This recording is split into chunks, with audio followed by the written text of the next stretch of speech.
Ya.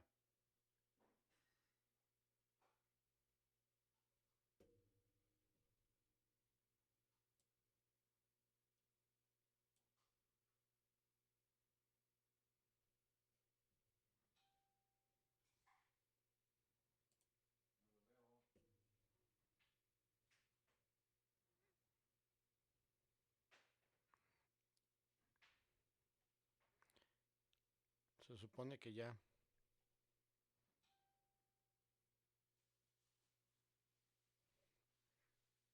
Y hay una.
Alabad, oh alma mía, a Jehová.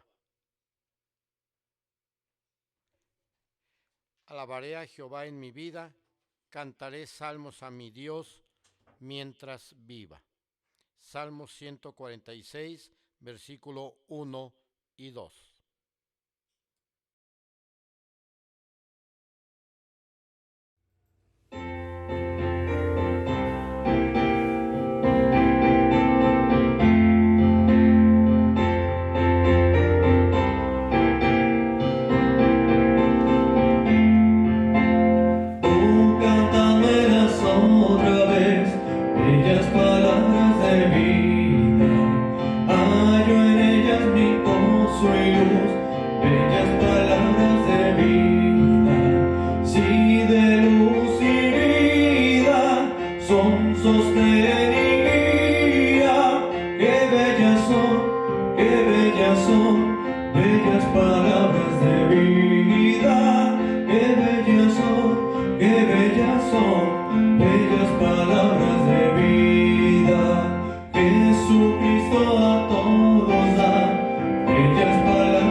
Grato el cántico sonará.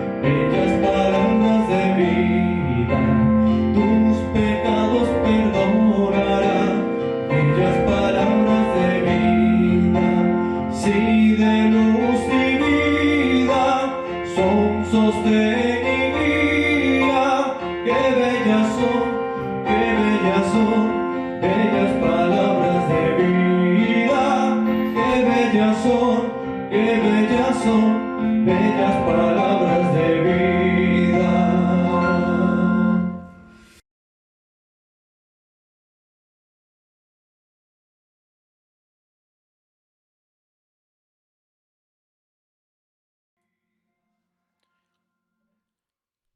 La Iglesia Bautista Príncipe de Paz de Morelia, Michoacán, México, les da la más cordial bienvenida a este servicio de adoración, estudio bíblico y servicio de adoración a nuestro Dios. Vamos a dar comienzo, vamos a orar a nuestro Dios. Acompáñenme ahí en sus hogares. Padre nuestro que estás en los cielos, Señor, te damos gracias.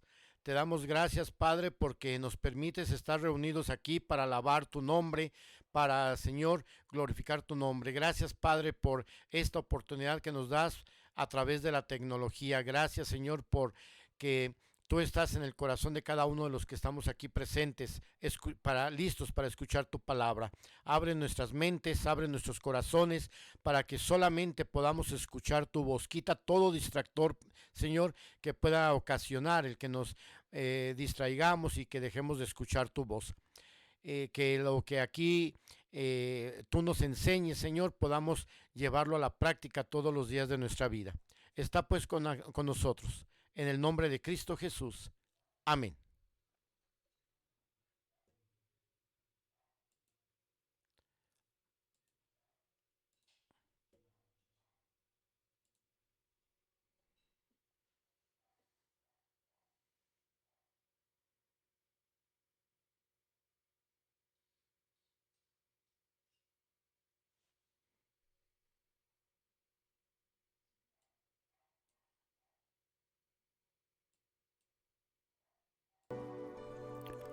Roberto Moffat fue el padre de las misiones en África del Sur.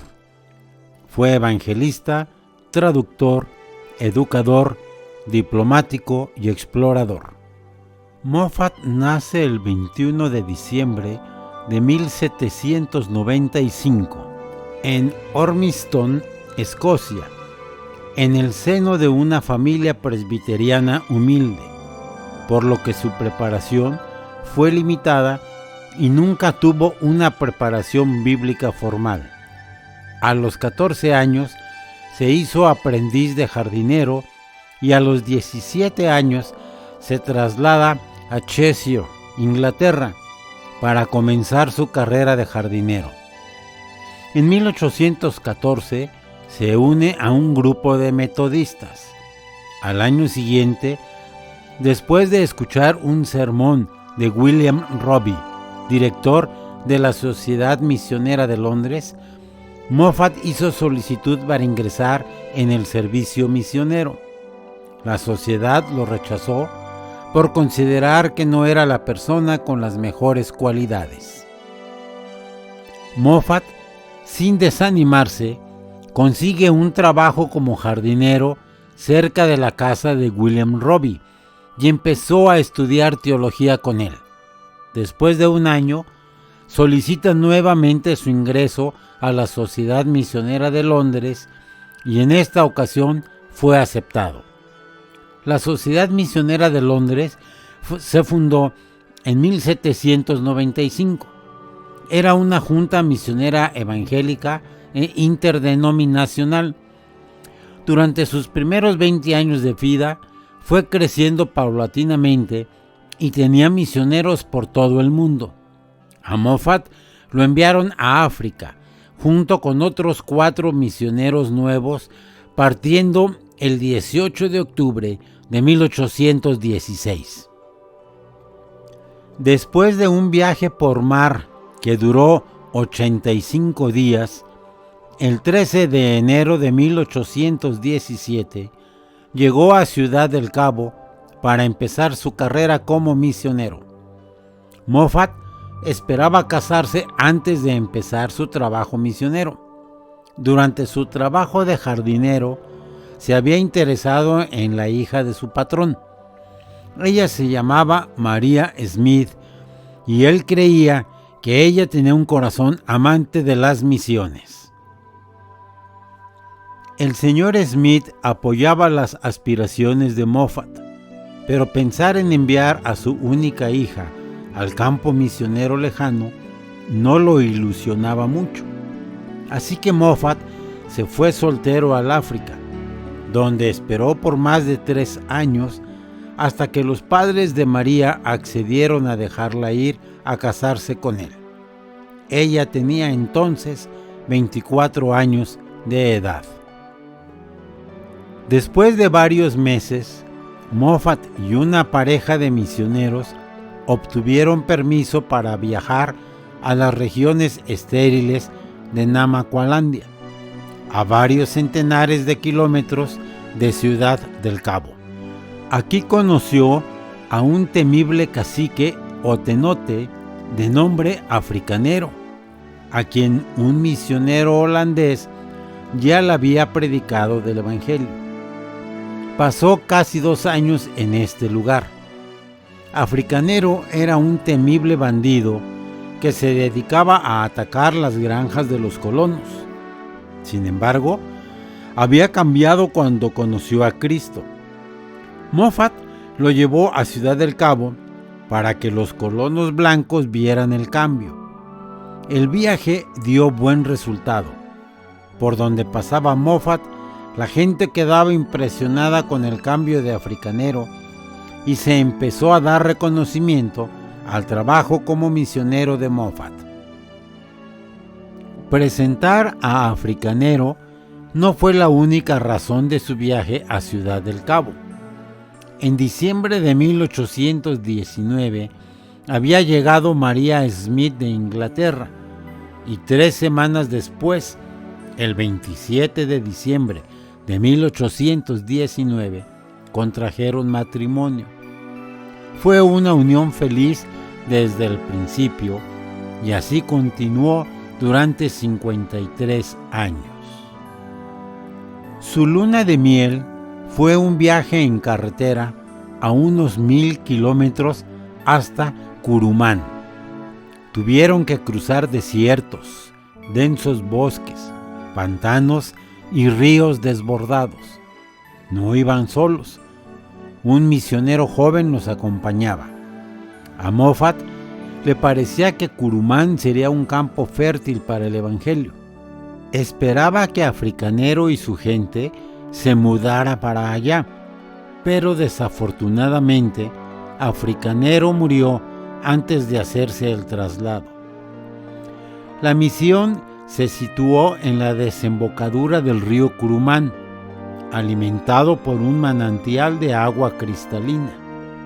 Aquí, Moffat pudo usar sus conocimientos de jardinero y hortelano, y con el paso de los años pudo crear huertas irrigadas por canales y cosechadas por industriosos nativos.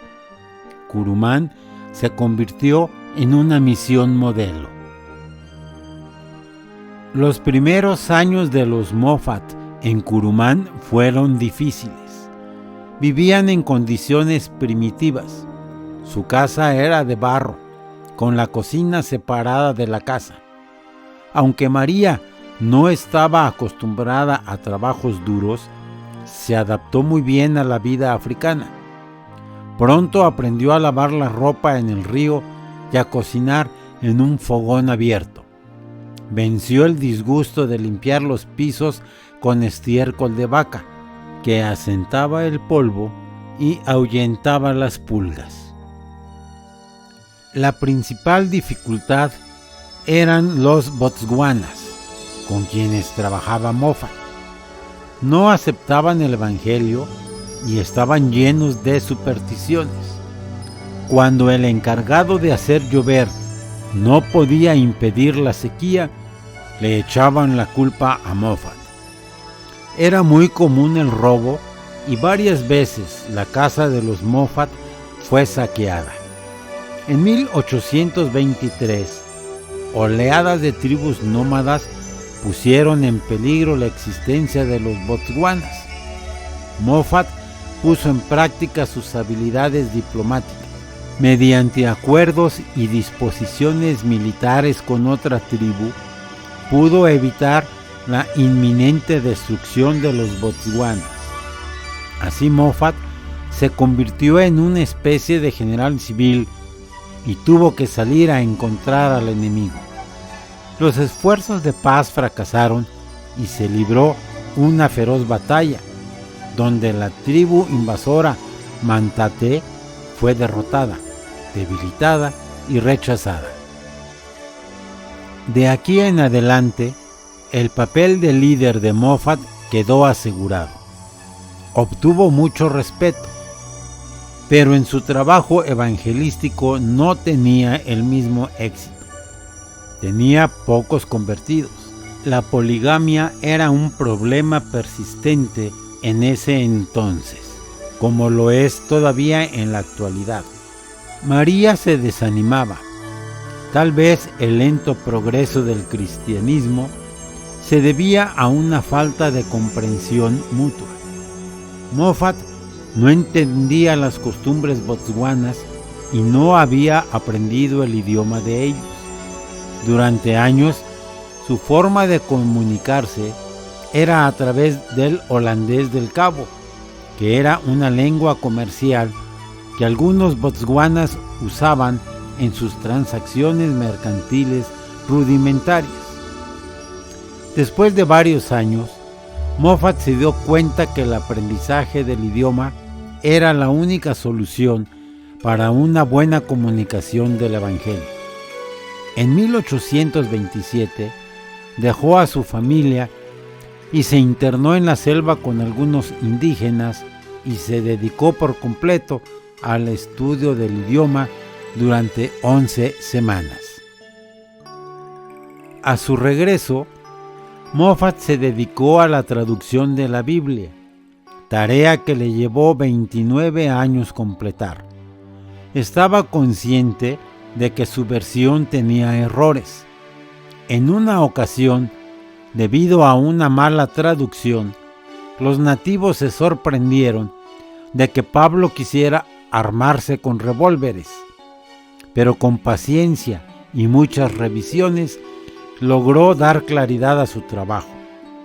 Después de su viaje a Ciudad del Cabo en 1830, se dio cuenta de que los impresores no querían publicar las escrituras en una lengua nativa.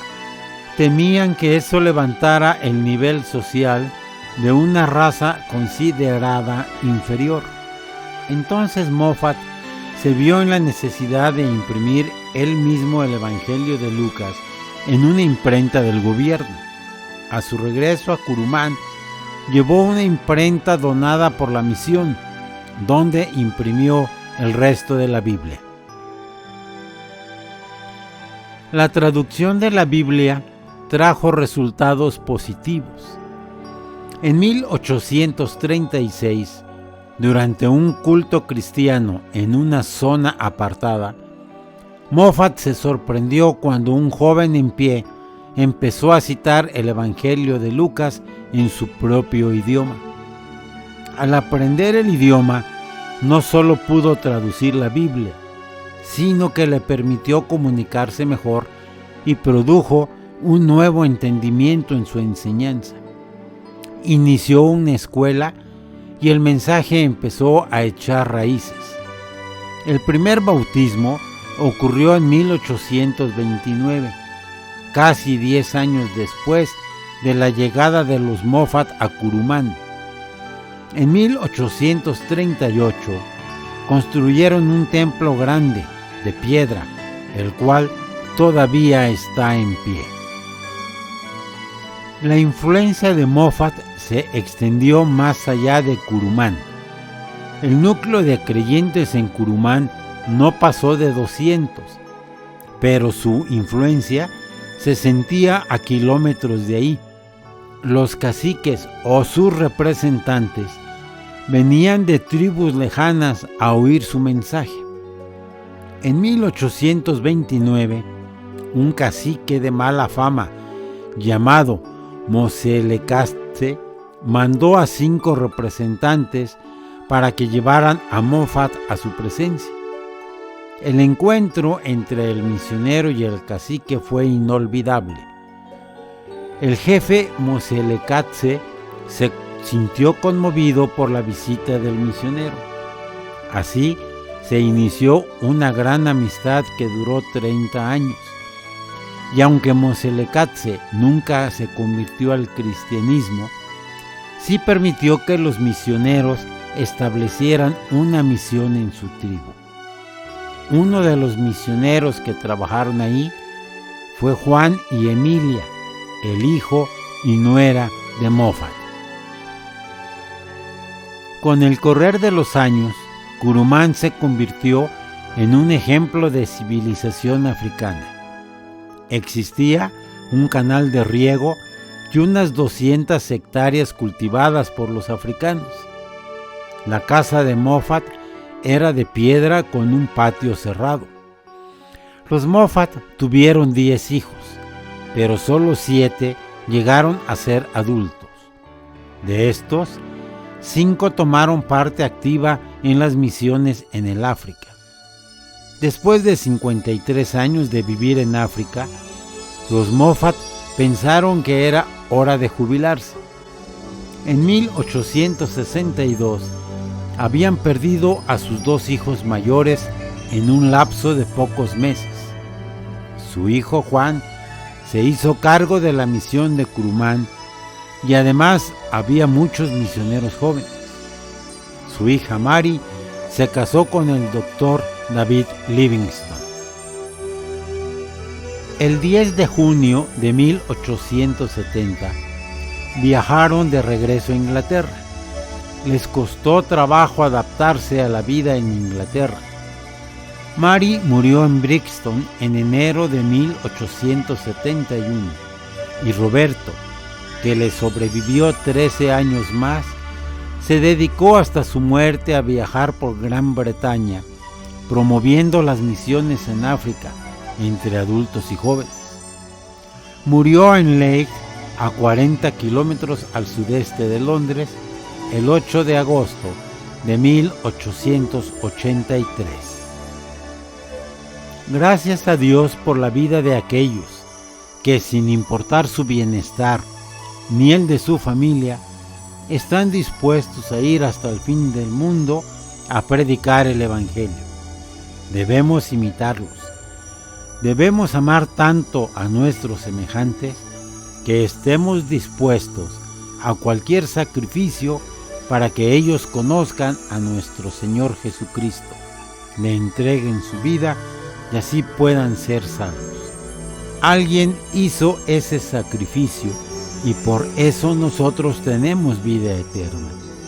Ahora, nosotros llevemos el Evangelio a los que no lo tienen. Espero que estos estudios nos motiven a testificar y predicar el Evangelio. Dios les bendiga.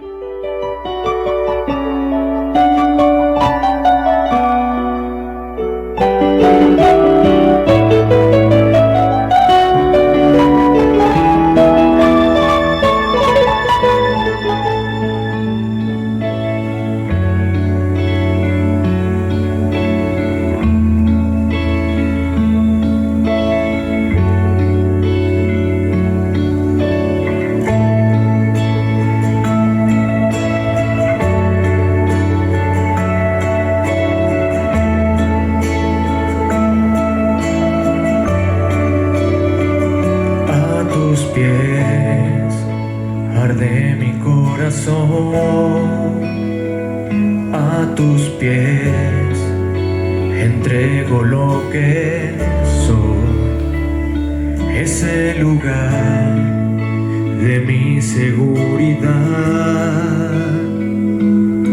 donde nadie me puede señalar. Me perdonaste, me acercaste a tu presencia, me levantaste, hoy me postro a adorarte. No hay lugar más alto, más grande que estar a tus pies, que estar a tus pies. No hay lugar más alto, más grande, que estar a tus pies, que estar a tus pies.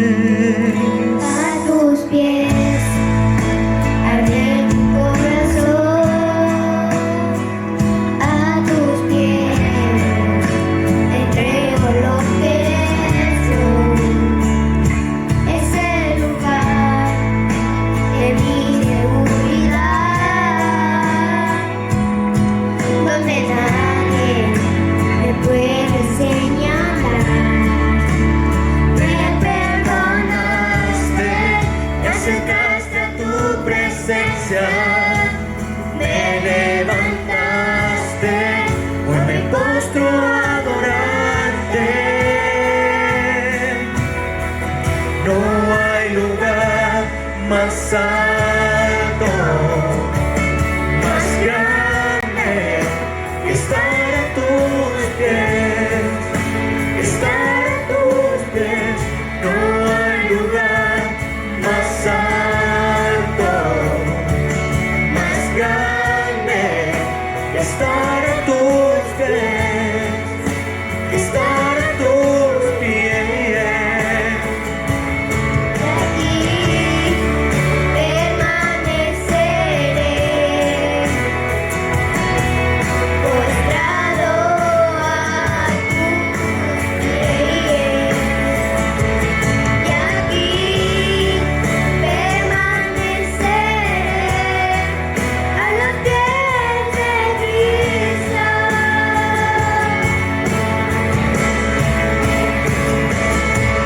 aquí permaneceré, postrado a tus pies.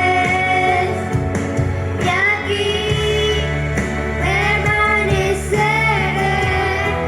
a los pies de Cristo. Y aquí permaneceré, postrado a tus pies. Y aquí permaneceré a los pies de Cristo.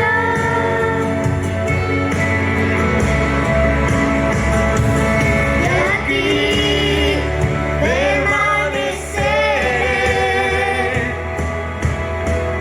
postrado a tus Pies.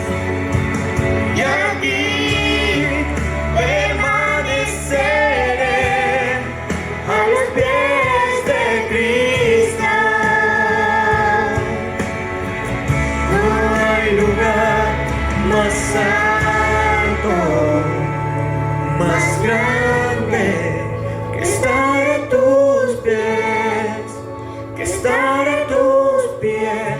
No hay lugar más alto, más grande, que estar a tus pies, que estar a tus pies.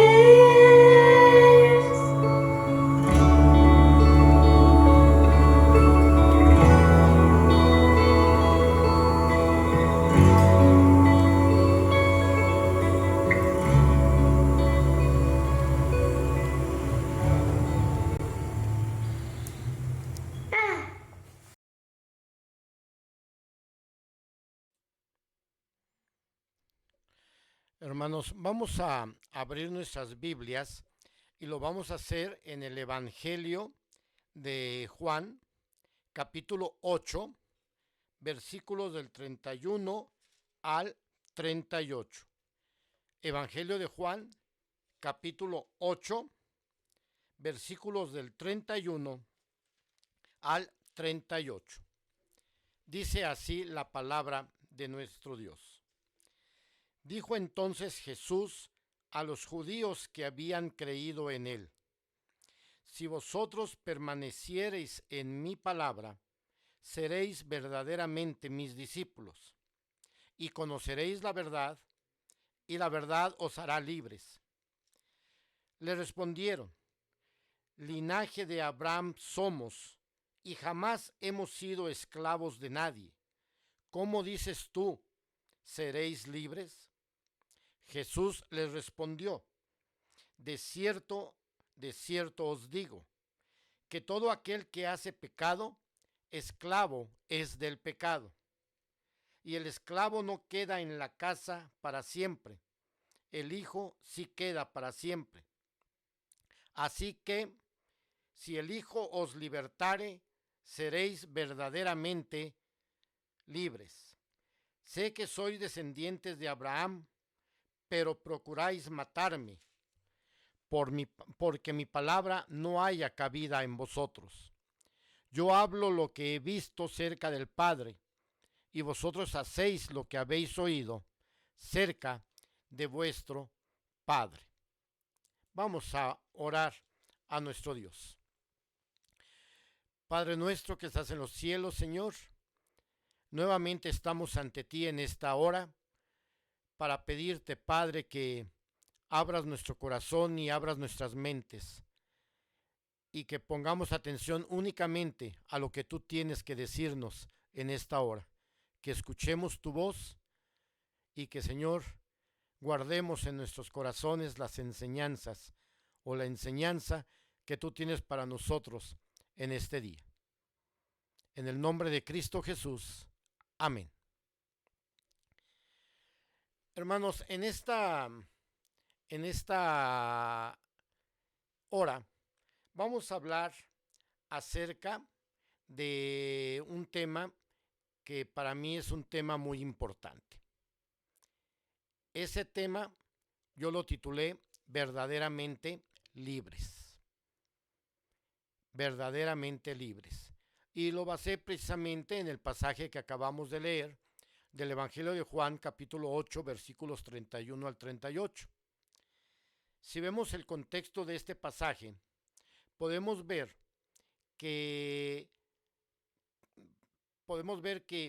que Jesucristo está en un diálogo con los judíos. Y desde el capítulo 7, Jesucristo se muestra a los judíos como el agua de vida. Y les dice incluso, o invita a que todo aquel que tenga sed pueda venir a él y puede beber el agua de vida eterna. ¿Qué es lo que Jesucristo quiso decir ahí con esto? Pues él quiso decir precisamente que Cristo es la verdadera satisfacción o es el único que puede satisfacer todas las necesidades del ser humano.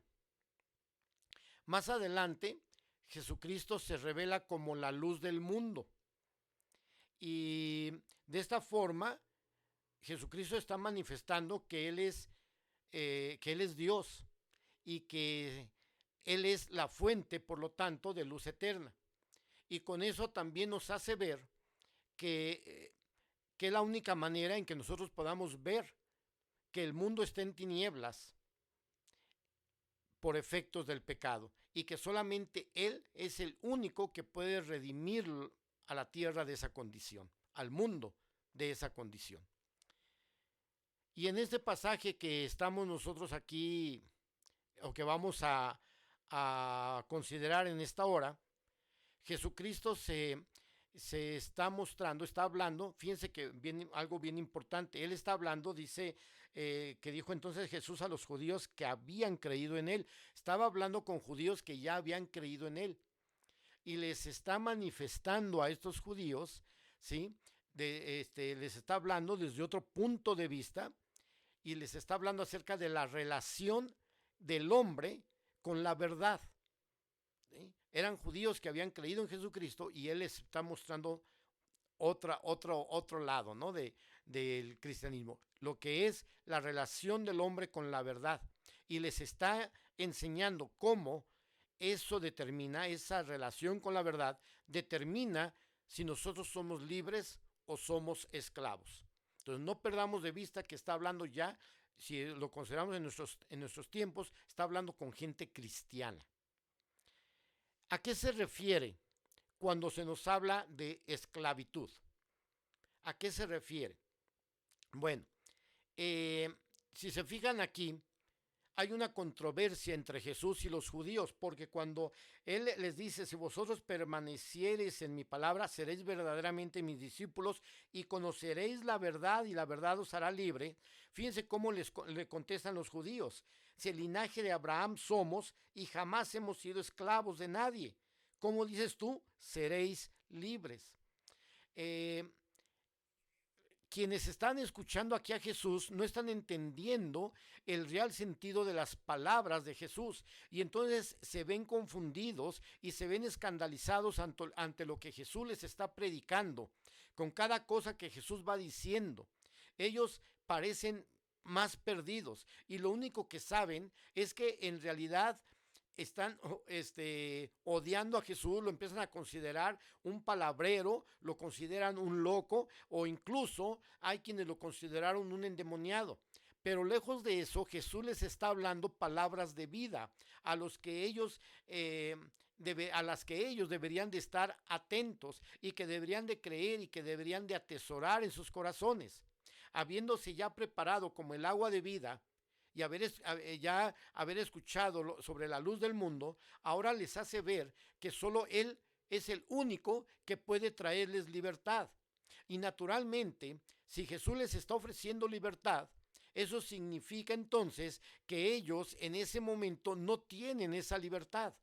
Cristo está insinuando que ellos no son libres. Y bueno, eso era más o menos obvio, ya que ellos estaban sometidos al dominio del Imperio Romano, así que no eran libres para gobernarse a sí mismos y debían pagar tributos a quienes los tenían sometidos. Ante los romanos habían sido dominados por los griegos, antes de los romanos, habían sido dominados por los griegos, por los persas, por los babilonios, por los asirios. Así que era un pueblo sometido hace mucho tiempo a una esclavitud política y a una esclavitud económica. Pero había algo que ese pueblo conservaba, y eso que ellos conservaban era la adoración a Jehová, el verdadero Dios. Eso era para ellos un motivo de orgullo nacional. Y entonces en ese momento ellos se veían como superiores al resto de los pueblos, es decir, a los no judíos, a los que eran conocidos como los gentiles. Los judíos se veían a sí mismos como una raza pura, como una raza superior a los gentiles. A los gentiles los veían, discúlpenme la expresión, pero los veían como perros, como seres inmundos, como seres inferiores. Ellos eran el pueblo del pacto a quienes Dios había escogido y en ese sentido se veían como espiritualmente libres, a pesar de que pudieran estar sometidos a un dominio político o económico. Y en esto sí entendieron lo que Jesús les estaba diciendo. Entendieron que Jesús no se refería a que el Imperio Romano los tenía sometidos. Captaron que se estaba refiriendo a que también son esclavos espiritualmente y eso no podían aceptarlo. ¿Quién era este Jesús para decirles algo así? ¿Acaso no sabía que ellos eran hijos de Abraham, el amigo de Dios? Jesús estaba dando con un gran mazo al cristal de su orgullo nacional, a los que los hacía únicos y especiales y les permitía sentirse superiores espiritualmente a pesar de estar bajo cadenas físicas. Pero Jesús, ¿de qué esclavitud está hablando aquí? Y lo aclara en el versículo 34 que dice, Jesús les respondió, de cierto os digo, que todo aquel que hace pecado, esclavo es del pecado. Entonces notemos que Jesús está eliminando aquí toda distinción entre judíos y gentiles. Ante la ley de Dios no hay posibilidad de presentar recursos. Todo aquel que hace pecado, dice la palabra de Dios, es esclavo del pecado. No importa si se es judío o si se es gentil. No importa si se es rico o se es pobre. No importa si se es hombre o si es mujer. Si es joven o si es anciano. Si es una persona instruida o es una persona ignorante. En fin, todo aquel que hace pecado, dice la palabra de Dios, es esclavo del pecado. Pero aquí surge la pregunta, ¿en qué consiste esta esclavitud? Y un esclavo es alguien que ha sido sometido, es alguien que ha sido hecho cautivo y alguien que ya no se pertenece a sí mismo. Fue vendido a otro que ahora es quien lo domina y a quien debe su completa obediencia. no tiene otro proyecto, no tiene sueños, no tiene otra visión que la que su dueño le imponga. En realidad no tiene vida propia. Su vida está en manos de otro quien puede disponer del esclavo como le plazca, puede hacer lo que quiera con él. Por supuesto, esto que se dice de toda esclavitud, se dice con mayor razón de la esclavitud del pecado. Nosotros, o mejor dicho, nuestros padres, Adán y Eva, pecaron. Y por ellos el pecado entró al mundo y a su descendencia. Dice la palabra de Dios en Romanos capítulo 5, versículo 12, el pecado entró en el mundo por medio de un hombre, y por medio del pecado la muerte. Así también la muerte se extendió a todos los hombres, porque todos pecaron. Y luego dicen los versículos siguientes, versículos 18 y 19, por la transgresión de uno vino la condenación a todos los hombres, y por la desobediencia de un hombre los muchos fueron constituidos pecadores. De nuestros padres, Adán y Eva, recibimos el pecado como herencia y con él la muerte física y espiritual, la separación total de Dios, la rebelión a su ley como marca de nacimiento y la corrupción como naturaleza. De esto es algo que no nos podemos escapar. Nosotros no podemos escoger si nacemos en pecado o no, como dice el salmista en el Salmo 51:5. He aquí en maldad he sido formado, y en pecado me concibió mi madre. Me concibió mi madre. Ni el más tierno y lindo bebé se escapa de esta realidad. Todos nacemos con esa materia prima en nuestros corazones. Nacemos encadenados al pecado. Nacemos dominados por su yugo, sometidos a servirle de por vida. Nuestros corazones están inclinados de continuo al mal. Nuestras emociones, pensamientos, afectos, sueños y anhelos más íntimos están completamente teñidos y parasitados por el pecado.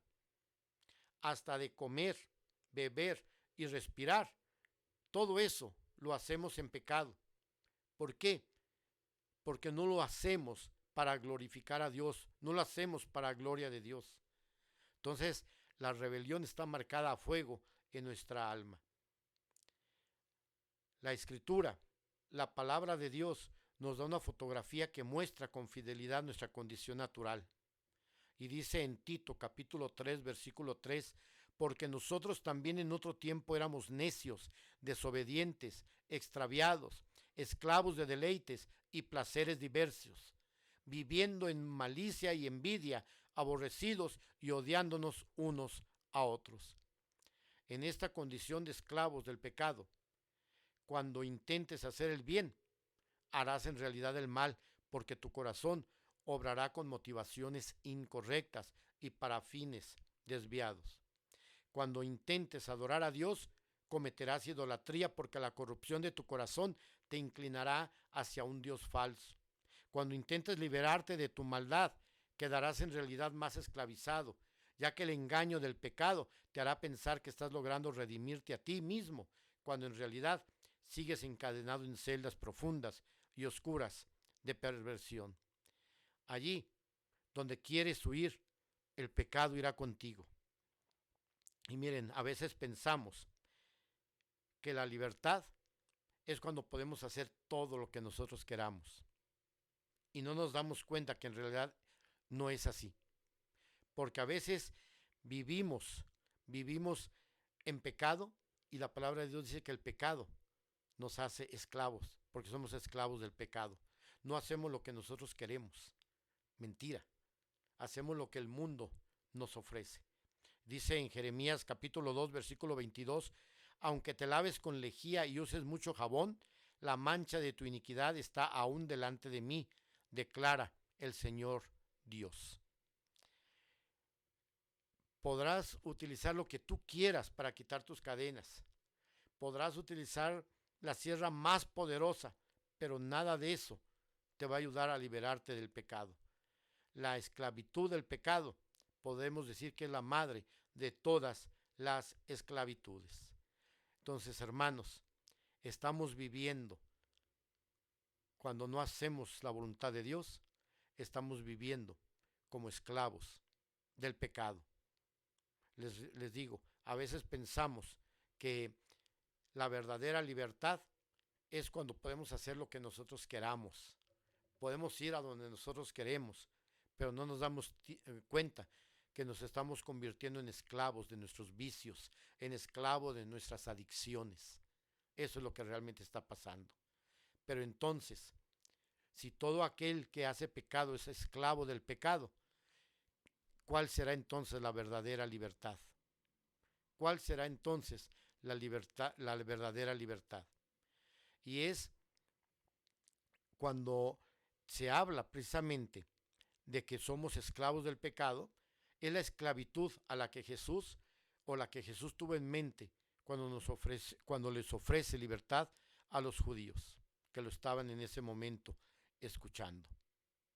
Libertad es un concepto que está tan manoseado en nuestros tiempos. Preguntemos a quien preguntemos, todos nos van a decir que desean ser libres, que desean tener libertad. Y podemos escuchar canciones, podemos ver películas, se han escrito muchísimos libros y un sinfín de obras que nos hablan acerca de la libertad, de qué es la libertad, de cómo podemos obtener la libertad, de cómo podemos defender la libertad, en fin, todo mundo desea libertad, a todos les parece algo bueno, pero todos tienen distintas visiones acerca de lo que realmente significa la libertad, de lo que realmente significa la igualdad, de lo que realmente significa la fraternidad. Y menciono estas tres palabras porque eran las tres palabras que se usaron mucho en la Revolución Francesa: libertad, igualdad, fraternidad. Vemos las manifestaciones que se hacen actualmente y cómo andan pidiendo: queremos libertad, libertad para decidir sobre nuestros cuerpos, libertad para que podamos hacer lo que nosotros queremos hacer. Y eso es lo que las manifestaciones actualmente, hasta con lujo de violencia, están pidiendo: libertad. Pero ¿cuál es la verdadera libertad que se busca o cómo se puede obtener esa verdadera libertad? La libertad no es hacer todo lo que el mundo nos ofrece que hagamos. Nos sentimos libres y llega un momento en que el adolescente se siente grande y se siente libre y dice: ya puedo fumar, ya puedo tomar, ya me puedo drogar porque soy libre, no tengo nadie que me esté dominando, no tengo a nadie que me esté diciendo lo que tengo que hacer, ya mis padres no se meten conmigo, entonces quiero yo esa libertad. Esa es la libertad que yo siempre soñé, pero no se están dando cuenta que están cayendo en la libertad de los vicios. ¿Por qué? Porque al empezar a fumar, al empezar a tomar, al empezar a drogarse, al empezar a tener relaciones sexuales de forma desenfrenada, están cayendo simple y sencillamente en la esclavitud de sus pasiones. Entonces, en realidad no hay libertad ahí. Pero entonces, ¿cuál es la verdadera libertad? ¿Cuál es la verdadera libertad? ¿Cómo podemos obtener nosotros la verdadera libertad? ¿Cómo la podemos nosotros obtener, esa verdadera libertad? Y la palabra de Dios nos lo dice en el Evangelio de Juan, en el pasaje que leímos. Dice el versículo 36: así que si el Hijo os libertare, seréis verdaderamente libres. Sí, atrás en el versículo 32: y conoceréis la verdad y la verdad os hará libres. ¿Y quién es la verdad? Si vemos en el Evangelio de Juan, capítulo 14, versículo 6, dice: Jesús es el camino, la verdad y la vida. Dice: yo soy el camino, la verdad y la vida. Palabras de Jesús. Entonces, cuando habla aquí acerca de que conoceréis la verdad y la verdad os hará libres, y de que si el Hijo os libertare, seréis verdaderamente libres, entonces ahí nos está diciendo que el único que nos puede dar la libertad es Jesucristo. Es el único que nos puede hacer verdaderamente libres, porque ser libres implica hacer la voluntad de Dios. Eso es lo que significa. Y saben, hermanos, cuánta esperanza y cuánta victoria hay en esta frase del versículo 36. Si el Hijo os libertare, seréis verdaderamente libres. Nosotros no podemos hacer nada. Nosotros podemos compararnos como el paralítico postrado. Podemos compararnos como Lázaro, encerrado en aquel sepulcro, pudriéndose. Nosotros no tenemos la fuerza, no tenemos ni la capacidad para liberarnos de nuestros pecados. Pero Jesucristo, el Hijo de Dios, se hizo hombre, tomó nuestra naturaleza para hacerse uno de nosotros y desde su propia humanidad liberarnos de nuestras cadenas. Dice en el libro de Filipenses, capítulo 2, versículos 5 al 8, encontramos estas palabras. Haya pues en vosotros este sentir que hubo también en Cristo Jesús, el cual, siendo en forma de Dios, no estimó el ser igual a Dios como cosa que aferrarse, sino que se despojó a sí mismo, tomando forma de siervo, hecho semejante a los hombres, y estando en la condición de hombre, se humilló a sí mismo, haciéndose obediente hasta la muerte, y muerte de cruz. Y es allí donde dice que tomó forma de siervo. La palabra que se utiliza ahí es doulos, que significa esclavo, y es la misma que en el pasaje que estamos revisando, en el versículo 34, se tradujo como esclavo. Cristo se hizo hombre, y desde nuestra condición venció la maldad. Fue tentado en todo, pero sin pecado.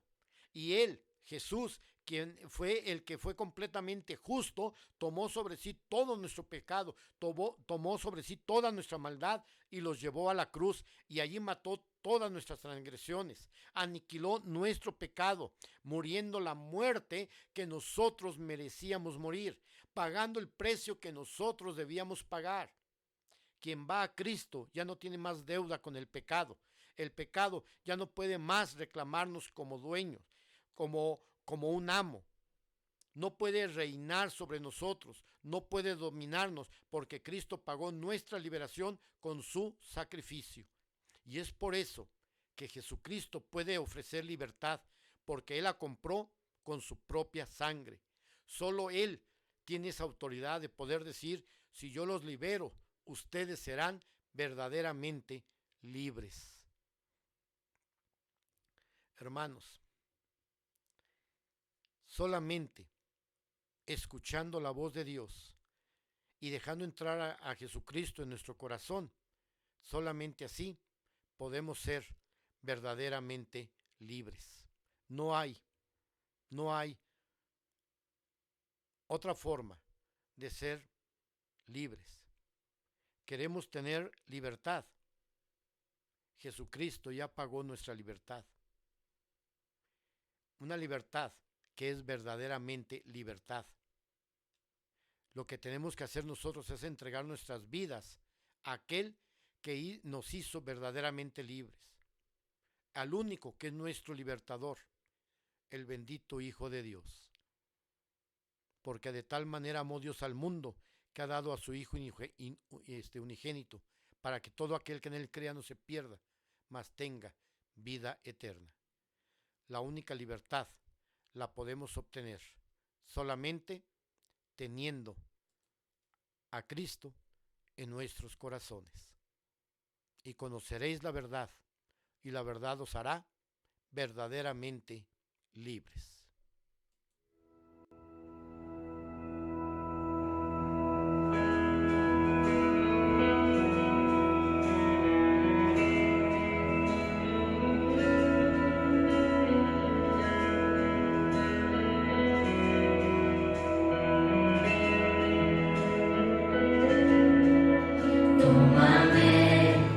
En las manos hicieron los cielos,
Hermanos, hemos llegado al final de nuestro servicio de adoración de este día 3 de octubre del 2021. Les esperamos el próximo jueves a partir de las 8 de la noche en nuestro culto, en nuestro servicio de oración. Próximo jueves a partir de las 8 de la noche en nuestro servicio de oración. Para terminar nuestro servicio de adoración de este día, vamos a orar a nuestro Dios. Padre nuestro que estás en los cielos, Señor, te damos gracias, Padre, porque nos permitiste estar reunidos aquí, Señor, para alabarte y glorificarte. Gracias, Señor, por todas las bendiciones recibidas. Gracias por los que participaron. Bendice a los que estuvieron conectados desde sus hogares. Está pues con nosotros. En el nombre de Cristo Jesús. Amén. Que la paz y el amor de nuestro Señor Jesucristo sea con todos ustedes, ahora y siempre. Amén.